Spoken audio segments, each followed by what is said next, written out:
let us jump right into the demo. So the purpose of this demo is not to demonstrate the most evil or sneaky malware, but to show the principles of how the SentinelOne agent is acting on the machine and its amazing remediation capabilities. A great way to show this is by using macros, because we don't block every macro, right? Because as lecturers and as administrators, we use macros on a daily basis. All right, so let me just open up a few files for you guys.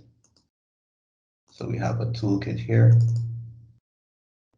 All right, so we're just opening a macro. And what this will demonstrate for us is that we don't normally block macros, right? Because macros can be used for good as well as for bad, meaning just blocking them is not a real solution. Context-aware solutions can differentiate between good and bad. In our case, we will be observing how SentinelOne is able to detect a threat by its behavior. So let's take a simple Excel file, for example. So it's a macro. So what it does, we may want to grab the currency information for the day. We might need to do this every day because, as we know, currency fluctuates every day. So right now it has some old data. So let's update that. So when we click update currency, we get a prompt, automatic update has been disabled. Let's allow updating. Right, and you can see that it has changed. So that is an example of a good macro, and we wouldn't want to block this in any case. So for a bad macro, before we start the attack, let's see. Let me give you guys an overview of what this attack will do. So what this attack will do, it will edit the registry. It will create some scheduled tasks, as well as encrypting all the files in our documents folder. So as you can see right now, we can see a picture of a cat, a squirrel. We have some links. I just want to access them to show you that we can access them right now.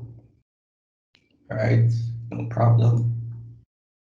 And we also have some random documents. So these might be, lectures, works that you just graded, papers that you just graded, and you save them here. All right, so let me just select one at random for our point of reference.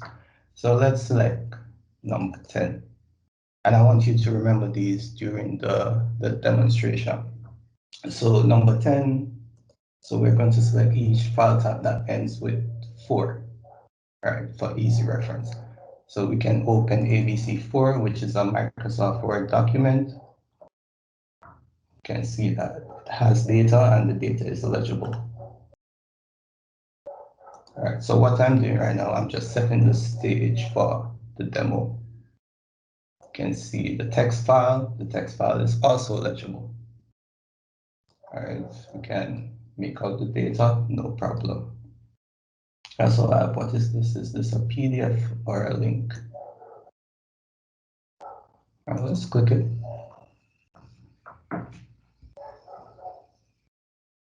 All right, so it's a PDF. It doesn't have much, but it is legible, so we can read it and see that it has data. All right, so is everyone with me so far? And yeah, man. All right, cool. All right, so what I want to do is I want to keep this side by side so you can see what is going on as it happens. Is that all right? All right. So what we want to do now is to actually start the attack. And when we start the attack, we're going to jump to the management pane. Jacob already highlighted a bunch of things that we're going to go through, but we're going to walk through them again, right? A deeper dive as it happens, as the attack happens. All right, so let's start the attack.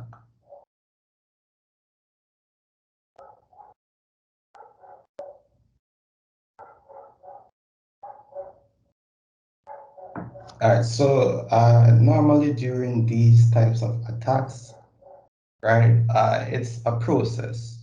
in terms of ransomware, because what a ransomware does is it launches other applications to mask what it is doing. Right, so let's jump to the management pane. As you can see, it has already detected the ransomware file as suspicious, because right now I doubt it has done anything malicious. Right, you guys following me? Mm-hmm. All right, cool.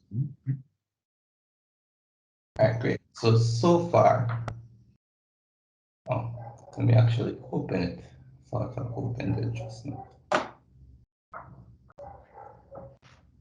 All right, so far, as you can see before, the confidence level is currently at suspicious, because it hasn't really done anything malicious. Oh, see, it already changed. That took too long. Mm-hmm. Well, based on what Jacob was describing before, it actually used the threat indicators to determine what exactly is going on, what each process is doing. And as you can see so far, it did some exploitation, it did some evasion tactics, some PowerShell execution policy was changed. But up here, where I think it actually changed the persistence, was when it created some scheduled tasks. That would be maybe they want to run some additional malware after the attack, because a good attacker, so on and so forth. All right, so let's dive. In regards to that, for persistence, someone can create a scheduled task that allows them access to back into the machine at every day at 3 a.m. in the morning, for example. That So that is that's what those mainly what those scheduled tasks, especially if they fall under persistence. yeah, Mainly what's happening with those ones. so as you can see, as we go along, the data is constantly being updated on the right here.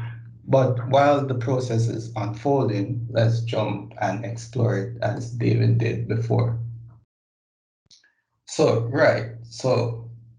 let's see, this was the first file. This should be the demo file that we initiated.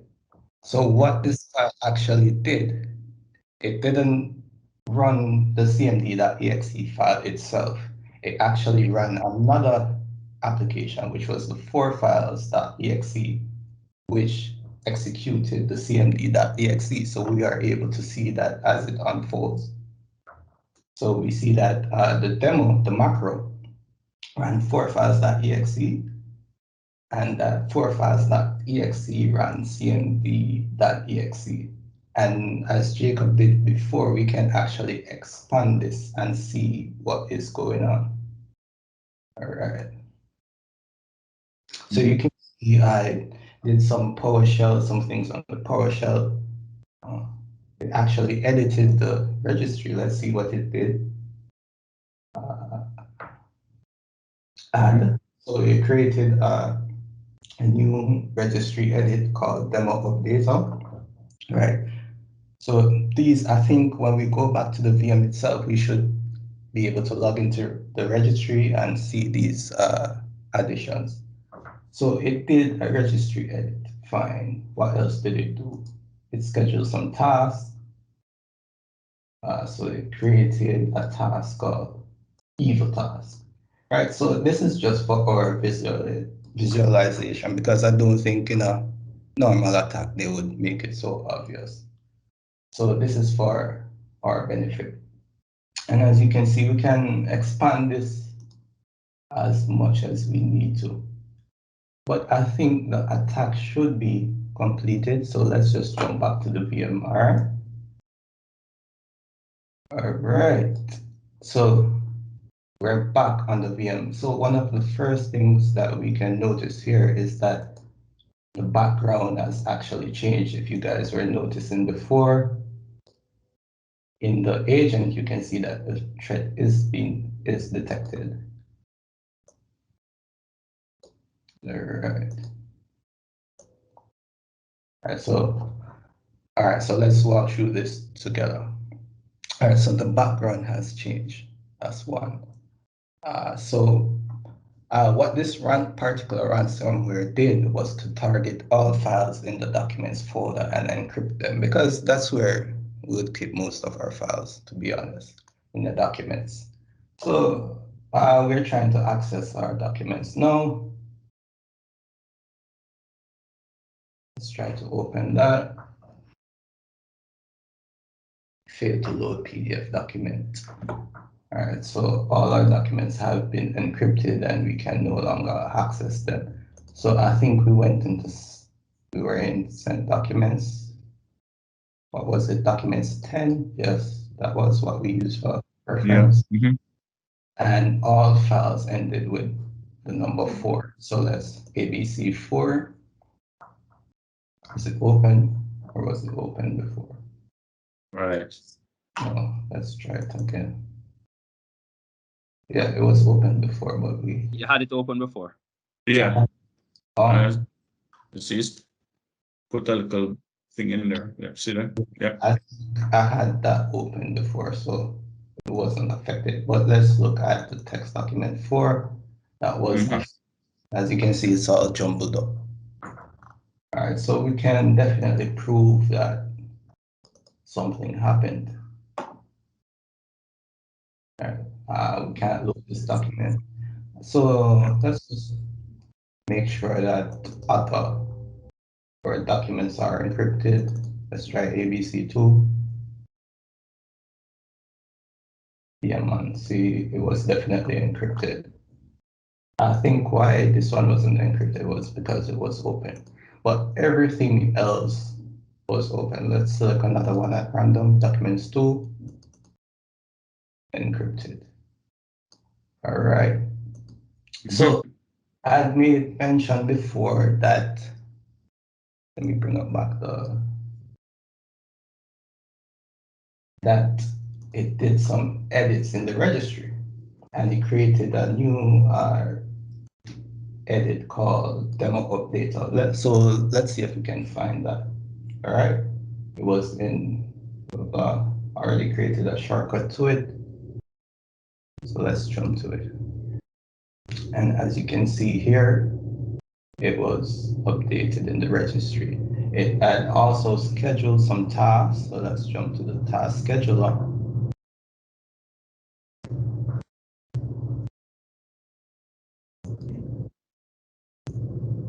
And here we can find evil task that was created. It was created at 11:17 a.m.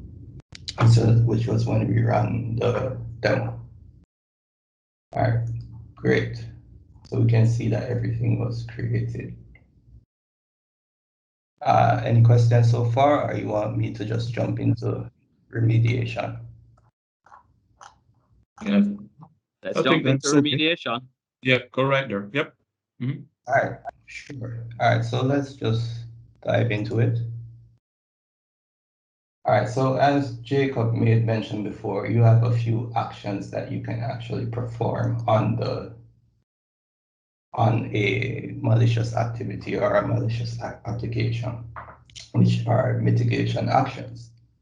So what you can do, you can actually kill, quarantine, remediate, or rollback.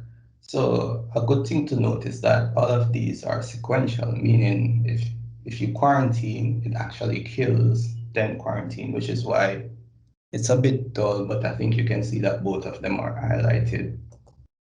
So if I click remediate, you see that quarantine and kill are also highlighted. But in our case, because we know that the files were corrupted, we want to restore those files. So what we would need to do is a rollback. And as you can see under the description, it says restore files and configurations that the threat changed.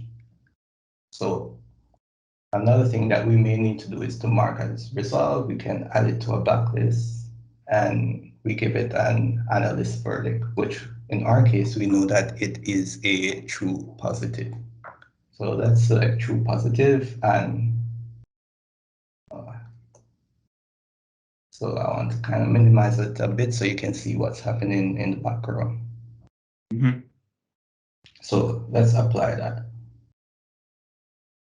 So What we should focus on right here is you can see all the actions that are being taken and pending. So you can see that the kill is actually being pending, quarantine, remediate, and rollback. So it should kill, quarantine, remediate, and rollback. So let's just wait on that a second. Moving a bit fast. So we can actually see right now that the background has changed, but the rollback process is still ongoing because, it's restoring your file. So that's, all right, completed. So you see it actually rolled back 238 files. All right, so let's see. Levon, something to highlight there. That, like I mentioned earlier, that kill and quarantine is at computer speed. So any files, processes are taken care of at computer speed. The remediate and the rollback are based off of a 30-second heartbeat that the SentinelOne agent on the machine has with the management console. So basically every 30 seconds, it's checking in to receive those remediate and rollback commands. So that's why we saw a bit of a pause there. It was really just, wherever we are in that 30-second heartbeat, whatever the attack is actually capable of doing, it determines, that time that it takes to roll back everything. So I've done it before where it's been, 4 seconds. I clicked roll back, and then 4 seconds later everything was rolled back on, which is very, very impressive. Even 30 seconds is incredibly impressive for a solution to completely restore a machine back to its state before an attack began, without using a third-party backup, which you also will be utilizing with this solution. SentinelOne seems like it could replace a backup solution, but really it's more of a supplement. It's there as a front lines. It's there as a way to perform these additional remediation and rollback actions and protect your machine at computer speed against files and processes. But you also have your backup in place, so you can utilize an incremental 2-hour backup if you ever needed to. Yeah. You also have SentinelOne there as performing all of the actions and doing everything it's doing and providing the additional kind of backup capabilities as well. Yeah, definitely. All right, so remember everything that we went through just now, which was the documents. Let's just verify that everything was in fact rolled back. So let's just check documents. As you can see, we're seeing the cat again, as well as the yeah. I think I clicked on this link. Let's see if it's opening. Yep. And we went to documents 10. All right, so 4 was working. So let's try. So we can see that the text file is back to normal. We are able to see it as usual. All right. Let's try the link.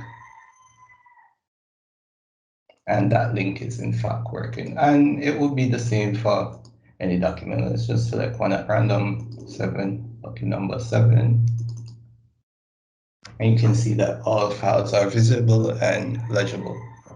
But if we remember, there were also some registry edits that were there, as well as some tasks that were scheduled. So let's check the registry editor.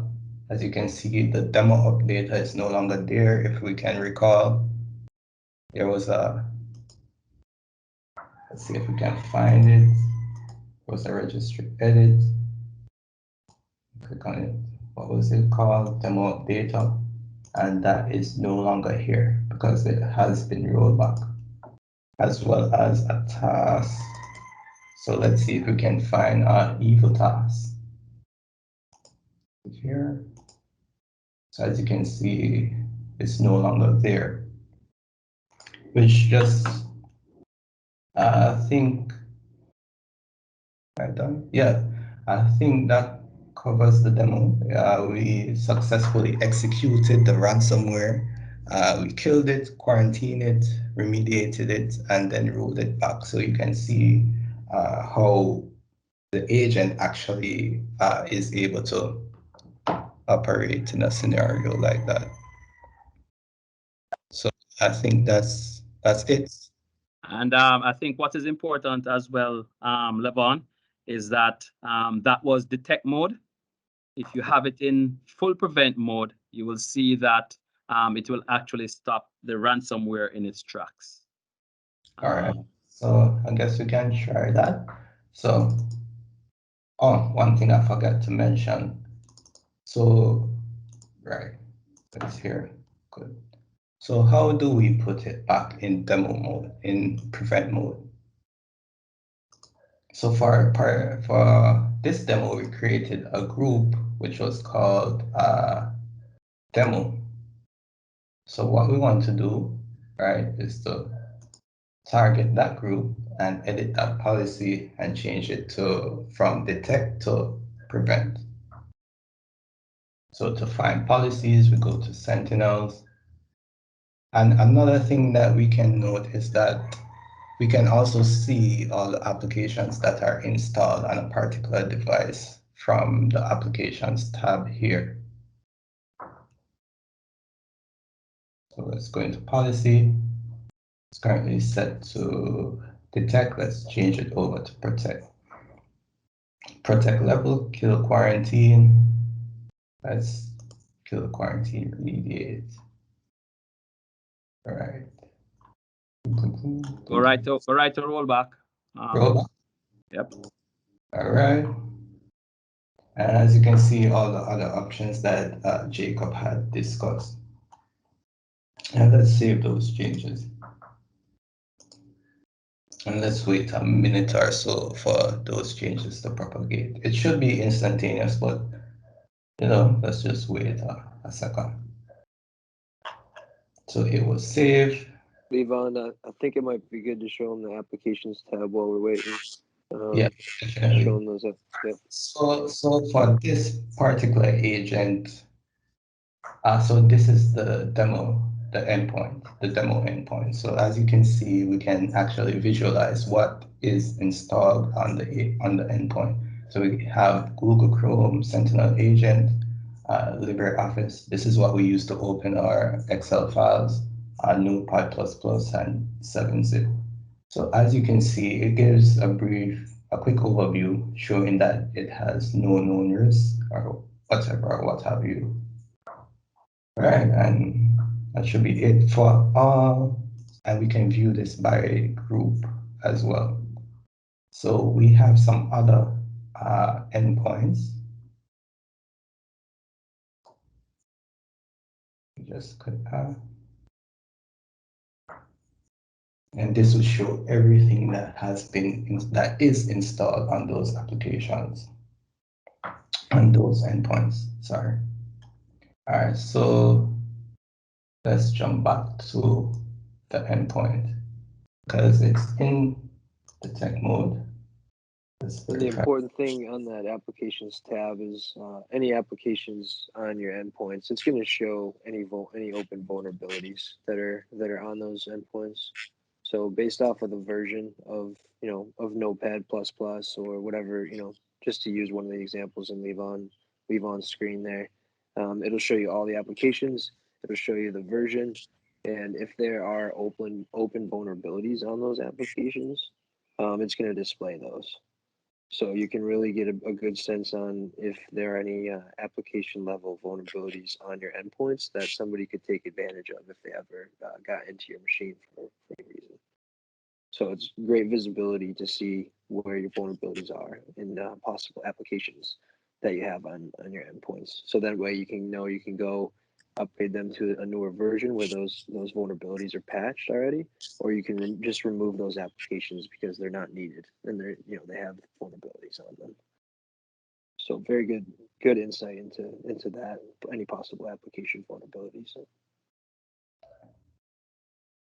Okay. All right. So Levon, let's go ahead and run the malware again one more time and then show that it auto remediates. So let's open it up.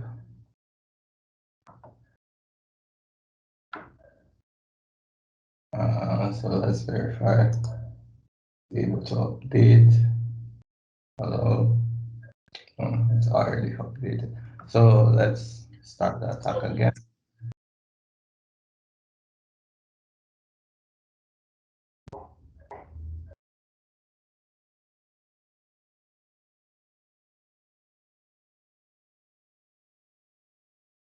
Let us show what's happening on the client, the endpoint, the actual agent itself.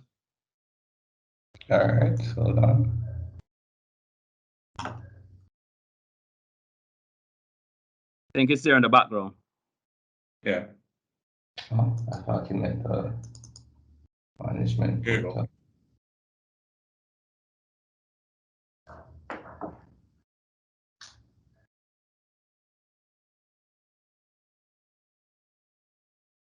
Mm-hmm.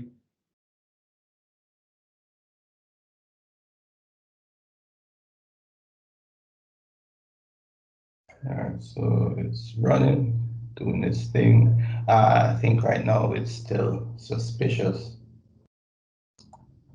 So it hasn't really blocked its ads yet. Detected. Mm-hmm. All right, so you can see as soon as it turned malicious, I actually did all those remediation steps, which was to kill, quarantine, remediate, and rollback, which is why we can see the green tick here. If you remember before, it was red until we remediated the action. So you can see that it's actually working. And what it also did was to delete the macro file because it is now known as a threat, a ransomware threat. Right, and we can see the history in the agent itself. Good. Let's verify that. So it wasn't able to create a edit in the registry, a key. Let's go to the task scheduler, evil task.